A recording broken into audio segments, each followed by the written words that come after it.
1984 മികച്ച നടൻ മമ്മൂട്ടി. ചിത്രം അടിയൊഴുക്കുകൾ. അന്ന് മമ്മൂട്ടിയുടെ പ്രായം 33 വയസ്സ്. 1986 മികച്ച നടൻ മോഹൻലാൽ. ചിത്രം ടി.പി. ബാലഗോപാലൻ എം.എ. പ്രായം 26. 2006 മികച്ച നടൻ പൃഥ്വിരാജ് സുകുമാരൻ. ചിത്രം വാസ്തവം. അന്ന് പൃഥ്വിക്ക് പ്രായം 24 വയസ്സ്.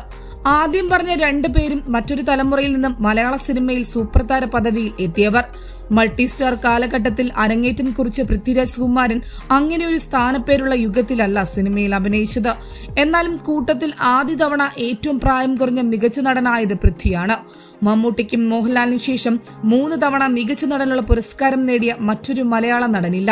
2 പതിറ്റാണ്ട് പിന്നിട്ട സിനിമാ കരിയറിൽ സർവ്വവും സമർപ്പിച്ച് അഭിനയിച്ച ആടുജീവിതത്തിലെ കഥാപാത്രത്തിന് എന്തുകൊണ്ടും പൃഥ്വിരാജ് എന്ന അഭിനേതാവ് അർഹിക്കുന്ന പുരസ്കാരമാണ് മികച്ച നടനുള്ള സംസ്ഥാന അംഗീകാരം.